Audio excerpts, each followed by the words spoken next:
Atmakur MPDO పాత కార్యాలయంలో రంగుంటేకు ఏమైందని వైసీపీ నేతలు ప్రశ్నించారు. వైసీపీ నేత డాక్టర్ ఆదిశేషయ్య తదితరులు మీడియా సమావేశం ఏర్పాటు చేశారు. లక్షలాది రూపాయల రంగుంటేక్ గోల్మాల్ అవుతుందని, దీనిలో ఎంపీపీ కేతా వేణుగోపాల్ రెడ్డి పాత్ర ఉందని ఆయన ఆరోపించారు. ఈ సందర్భంగా వారు మాట్లాడుతూ దీనిపై న్యాయ విచారణ జరిపించాలని, రంగుంటేక్ గోల్మాల్ అయ్యేందుకు అవకాశం లేదని, ప్రభుత్వ సొమ్ముకు కాపలాగా ఉండాల్సిన అధికార పార్టీ కాజేయటం ఏమిటని వారు ప్రశ్నిస్తున్నారు.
ఈరోజు ట్రాక్టర్లో పనికిరాని దారబంధ్రాలు, కిటికీలు, పనికిరాని వస్తువులు అంటే 100% కలప తరలిస్తే దాంట్లో 30% వరకే ఇక్కడ తరలించినారు.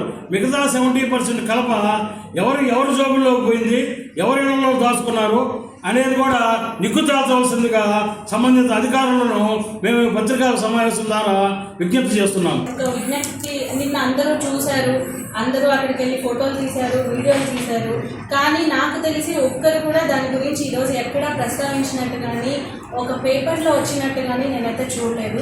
దయచేసి మీడియా మిత్రులు అట్లీస్ట్ ఇట్లాంటి వాటిని, ఇప్పుడు పార్టీ విషయాల గురించి అది ఎవరి ఒపీనియన్ వాళ్ళది ఉంటుంది, కానీ ప్రజల సొమ్ముని ఈ విధంగా దుర్వినియోగం చేస్తున్నప్పుడైనా సరే కనీసం మీడియా అయినా ప్రజలకి సపోర్ట్గా ఉంటారు అని కోరుకుంటున్నాను. ఇంక నుంచి ఇంకా ఈ టాపిక్ వస్తే ఇది ఈరోజు కొత్తగా స్టార్ట్ అయిన టాపిక్ ఏం కాదు. ఆల్రెడీ 3 నెలల ముందు మన నారాయణ సైజ్లో జామాయిలు దగ్గర 1.5-2 కోట్ల రూపాయల జామాయిలు కొట్టేసేసి రాత్రులు అమ్మేసిన విషయం తెలిసిందే.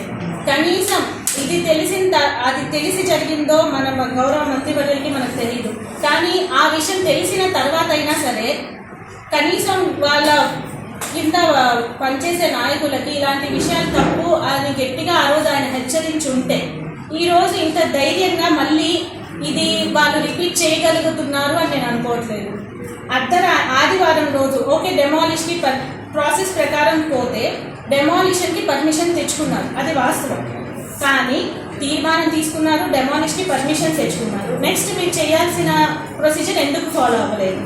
నిన్న రిలేటెడ్ ఇన్ఛార్జ్ ఎంపీడీఓ గారు ఇచ్చిన ఇన్ఫర్మేషన్ అంటే ఆయన సొంత వర్డ్స్లో ఆయన చెప్పిన దాని ప్రకారం డెమాలిష్కి 1,68,000 ఎస్టిమేషన్ వేసామని చెప్పారు. తర్వాత వచ్చేసేసి ఆప్షన్ కోసం అక్కడున్న కలపకి 1,98,000 ఆయన ఆప్షన్ ఎస్టిమేషన్ వేసానని చెప్పారు. ఏఈ గారు అండర్లో ఉంది అన్నారు. ఏఈ గారు అండర్ అంటే ఎంపీడీఓ ఆఫీస్ పరిధిలో ఉండాలి. ఇక్కడి నుంచి దగ్గర 9-10 కిలోమీటర్లు దూరం ఉన్న ఎడవల్లికి వెళ్ళింది అంటే ఏఈ గారు అండర్లో ఎక్కడుంది అది ఉంటుంది. నిన్న మీరు మీడియా మిత్రులందరూ కూడా అధికారులని కలవాలని వాళ్ళు చెప్పేది తీసుకోవాలి, ఏంటి అసలు ప్రాసెస్ అని ఎంత ట్రై చేసినా ఒక్క అధికారి కూడా మనకు రెస్పాన్స్ ఇచ్చిన పరిస్థితి లేదు. ఇప్పుడు నిన్న ఈ ఇష్యూ అంతా వచ్చిన తర్వాత ఈరోజు ఇప్పటికిప్పుడు నిద్ర లేసేసరికి మళ్ళీ ఎవరైతే తీసుకెళ్లారో వాళ్ళే తీసుకొచ్చి అక్కడ నిల్చొని ఆ వీడియోస్ కూడా మీ అందరి దగ్గర ఉన్నాయి. ఇప్పుడు వాళ్ళే తీసుకొచ్చి అక్కడ వేశారు. ఓకే, ఇప్పుడు తీసుకొచ్చి వేసినంత మాత్రాన ఈ ఇష్యూ ఇక్కడికి క్లియర్ అయిపోయినట్ట. ఇప్పుడు మినిస్టర్ గారి దృష్టికి ఖచ్చితంగా నిన్న మొన్న తెలుసో మనకు తెలియదు, ఈ రోజైతే ఆయన దృష్టికి ఖచ్చితంగా వెళ్ళుంటుంది. ఇప్పుడు ఫర్దర్గా ఎవరి మీద ఆయన యాక్షన్ తీసుకొని పోతున్నారు అనే దాని గురించి మేము అందరం వెయిట్ చేస్తున్నాం. కనీసం ఇప్పుడైనా సరే కింద స్థాయి నాయకులకి మీరు అందరూ ఊరికి అనడం లేదు. టీడీపీ పరిపాలన ఎలాగా ఉంది అంటే దొరికిన వరకు దోచుకోండి దాచుకోండి అనే కాన్సెప్ట్లో ఉన్నారు. ఇక్కడైతే 100% అది అమలు అవుతుంది. మరి ఆయనకి తెలిసి జరుగుతుందా? లేదు, మీకు తెలియలేదు. ఇంతకుముందు ఆల్రెడీ చాలా ఈ విషయం జరిగింది. అట్లీస్ట్ అప్పుడన్నా ఆయన గట్టిగా అందరినీ మందలించుంటే ఈరోజు మళ్ళీ ఇది రిపీట్ చేసే సాహసం వాళ్ళు చేసి ఉండేవాళ్ళు కాదు. కనీసం ఇప్పుడన్నా దయచేసి మినిస్టర్ గారి దృష్టికి వెళ్ళింది కాబట్టి రిలేటెడ్ అధికారుల మీద ఏం యాక్షన్ తీసుకుంటారు, దీని గురించి నెక్స్ట్గా ఆయన ఎలాంటి జాగ్రత్తలు తీసుకోబోతున్నారు అనేది మేము అందరం ఎదురు చూస్తున్న విషయం. నమస్కారం. ఇప్పటివరకు మిత్రులు చెప్పారు గత 2 రోజులు జరుగుతున్న విధానం, పురాతన కాలం బ్రిటిష్ కాలం నుంచి ఉన్న ఎంపీడీ ఆఫీసుని ఏ విధంగా కూర్చారో దాంట్లో విలువైన కల్పని అధికారుల దృష్టికి తెలియజేశారో ప్రతినిధులు మన రాజకీయ ప్రతినిధులు వాళ్ళు తరలించి చెట్ల అడవుల్లో నిల్వ చేయడం తప్పు. ఇది ఎవరు చేసినా ఖండించాల్సిన అవసరం ఉంది. ఇలాంటి చర్యలు భవిష్యత్తులో జరగకుండా అటు నాయకులు కానీ అధికారులు కానీ చర్యలు తీసుకోవాలి. ఇది ఎందుకంటే ఇప్పుడు తెలిసింది కాబట్టి తెలిస్తే దొంగ తెలియకపోతే దొంగ అన్నట్టుగా ఉంది. ఎప్పుడైతే కూటమి ప్రభుత్వం వచ్చిందో ఏ కార్యక్రమం చేసినా మనకు వచ్చిన సామెత ఉంది, దాచుకో దోచుకో. ఈ 2 తప్పితే ఇంకెక్కడ ఏం కనిపించలేదు. ఈ సామెత కూడా దీనికి నిదర్శనంగా పనికొస్తుంది. కాబట్టి ఇలాంటి చర్యలు భవిష్యత్తులో జరగకుండా నాయకులు కానీ వీళ్ళందరూ అధికారులు కానీ దృష్టిలో పెట్టి ఆత్మూరు నియోజకవర్గానికి మంచి చేయండి, చెడ్డ చేయొద్దు.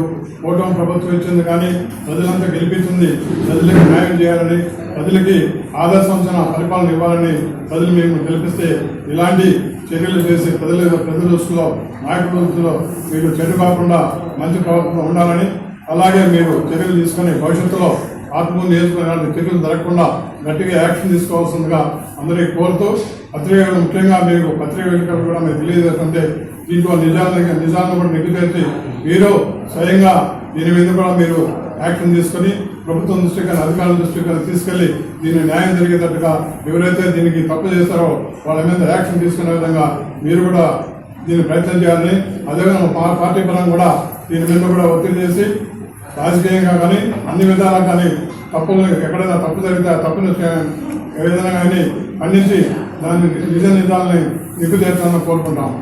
ఆఫీసర్స్ పంపించి వాళ్ళ ద్వారా పర్మిషన్స్ వచ్చిన ద్వారా తర్వాత అధికారులు కూల్చేటప్పుడు కూడా అధికారులను పక్కన పెట్టుకొని కూల్చేయాలి. అది కూడా ఏంటంటే ప్రెస్ యొక్క స్టేట్మెంట్ ఇవ్వాలి. ప్రెస్లో పెట్టిన తర్వాత అన్ని డీటెయిల్స్ వచ్చిన తర్వాతే ఒక స్టేట్మెంట్ వచ్చిన తర్వాత మనం చేయాలి. కానీ ఇక్కడ అధికారులకి తెలిసి చేశారో తెలియకుండా చేశారో లేదా అధికారులు కూడా దీనిలో యొక్క లోపాయకారం ఉందన్నది అందరికీ అర్థం కావట్లేదు. ఎందుకనంటే ఎన్నో లక్షల రూపాయలు గవర్నమెంట్ యొక్క టేకుని ఈరోజు తీసుకొని ఒక టీడీపీ నాయకుడు ఇంటి దగ్గర పెట్టుకున్నారు అని అంటే దానికి అర్థమైందనంటే దోచుకుంటున్నారనేది దానికి అర్థము. ఇలాంటి ఒక వ్యవస్థ నడుస్తుంది అని అంటే నాకు తెలిసినంత వరకు రామనాయుడు గారికి తెలిసి చేశారని నేను అనుకోవట్లేదు. కానీ తెలిసింది ఈరోజు తెలిసిన తర్వాత అలాంటి వాళ్ళని మీ దగ్గర పక్కన పెట్టుకోవడం వల్ల మీకు ఎన్నో ఏళ్ళ నుంచి రాజకీయ అనుభవం ఉంది, రాజకీయంగా మంచి పేరు ఉంది. ఇలాంటి వాళ్ళు పక్కన పెట్టుకోవడం వల్ల అంటే రాజకీయంగా మీకు ఇన్నేళ్ళ నుంచి కాపాడుకున్నటువంటి పరువు కానీ అన్ని కూడా పోతాయి సార్. ఎందుకంటే ఇప్పటికైనా అలాంటి వాళ్ళని పక్కన పెట్టేసి వాళ్ళకి కఠిన శిక్ష దీన్ని చేయాలా. నాకు తెలిసినంత వరకు దీనికి ఎవరైతే ఉన్నారో వాళ్ళని కంపల్సరీ వాళ్ళని చేసి పార్టీ నుంచి సస్పెండ్ చేసి వాళ్ళని ఈరోజు ఎంపీపీగా ఉంటున్నారు కదా ఆయన ఎంపీపీ నుంచి రాజీనామా చేయాలని కోరుకుంటున్నాం. అదేవిధంగా దీంట్లో అధికారులు యొక్క నిర్లక్ష్యం కూడా ముఖ్యంగా ఉంది. అధికారుల యొక్క నిర్లక్ష్యం లేకపోతే ఆయన ధైర్యంగా తీసుకొని వాళ్ళ ఊళ్ళోకి చేరుస్తారని చెప్పేసి ఎవరు అనుకోవట్లేదు. దీనిలో అధికారులు కూడా ముఖ్య పాత్ర వాళ్ళది కూడా ఉంది కనుక అధికారులను వెంటనే సస్పెండ్ చేయాలా. అధికారులు ఈరోజు వదిలేసేసారనుకోండి, ఎందుకంటే అధికార పార్టీ వాళ్ళు ఉంది ఏం చేసినా మనకి చెప్తుందని చెప్పేసి అధికారులు ఈరోజు వదిలేస్తే రేపు నాకు తెలిసినందుకు ఆంధ్రప్రదేశ్లో ప్రతి ఒక్క భవనాలను కూల్చడం దానికి ఏ విధంగా దోచుకోవడం అనేది తప్ప ఏది ఉండదు. ఈరోజు అధికారులను శిక్షించారంటే రేపు ఇంకో పని ఏదైనా చేయాలన్నా టీడీపీ గవర్నమెంట్లో ఎవరు చేయాలన్నా కానీ ఏ పార్టీ చేసేదన్నా కానీ భయపడతారు. కానీ అధికారులు ఈరోజు నిర్లక్ష్యంగా ఉండడం వల్ల ఏంటంటే అందరూ కూడా దోచుకుంటారు. కనుక ఈ విధంగా ఏ రోజు కూడా ఒక గవర్నమెంట్ యొక్క రూల్స్ అనేది ఉంటే ఆ రూల్స్ ప్రకారంగా ప్రతి ఒక్కరు పోయేసి మీకు దొంగ ఏదో చెప్పారు ఈరోజు విలేకరులు పోయేసి అడిగితే దొంగల యొక్క బెడద ఉంది అందుకని చెప్పేసానండి. నాకు తెలిసినంత వరకు నాకు తెలిసి చెల్లో ఏడవల్లోనే సేఫ్టీ ఏదైనా అక్కడ మిలిటరీ సిబ్బంది ఏమైనా ఉన్నారా? ఆత్మగుల్లో మిలిటరీ సిబ్బంది లేదా? నేను అడిగేది ఒకటే అడుగుతున్నా మిమ్మల్ని. చెల్లేడు వల్ల మిలిటరీ సిబ్బందుల యొక్క 40 లక్షలు 50 లక్షల రూపాయలు టేకిన అక్కడ భద్రపరిచి అక్కడ మిలిటరీ సిబ్బంది ఉంది, అక్కడైతే దొంగలు ఎవరు రారు, ఇక్కడైతే దొంగలు, ఇక్కడ ఒక వాచ్మెన్ ఉన్నారు, అక్కడ ఒక ప్రభుత్వ భూములు ఉన్నాయి, అక్కడ ఎక్కడైనా దాచుకోవచ్చు, అక్కడ సెక్యూరిటీ గార్డు ఉంది, ఇంకా అక్కడ నీకు ఏదైనా దోచుకోనేవాడు ఈరోజు సరే మీరు చేసింది తప్పు కాదు అనుకున్నప్పుడు అక్కడే ఉంచేయాలి. ఈరోజు మళ్ళీ తీసుకొచ్చి ఇక్కడికి పెట్టారని దానికి అర్థమైంది దొంగ దొరికాడు కాబట్టి ఈరోజు దాన్ని కవర్ చేసుకోవడానికి ఈరోజు చెప్తున్నారు. కనుక రామనాయుడు గారికి మేము చిన్న విన్నపము, సార్ ఇలాంటి వాళ్ళని మీరు ఇప్పటికైనా కానీ దూరంగా పెట్టి వాళ్ళకి తగిన చర్యలు వాళ్ళకి శిక్ష పడేటట్టు చేయాలా. దీనికి ప్రతి ఒక్కరూ కూడా మీరు కూడా సపోర్ట్ చేస్తారని మేము ఆశిస్తున్నాము. ఇలాంటి కార్యక్రమాలు రాబోయే రోజుల్లో ఆత్మూరు నియోజకవర్గంలో ఎప్పుడు కూడా జరగకూడదని చెప్పేసి మేము కోరుకుంటున్నాము. నమస్కారం.